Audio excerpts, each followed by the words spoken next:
Madam, Tony. কি হয়েছে টনির? ও hospital থেকে যে ওষুধগুলো দিয়েছিল সব একসাথে খেয়ে ফেলেছে। ও মনে আর বাঁচবে না।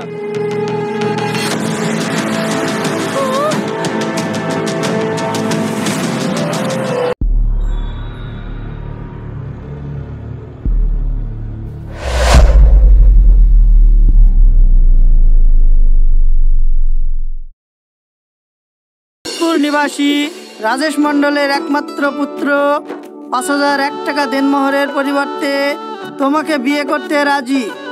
বলো মা, কবুল? কবুল কবুল কবুল।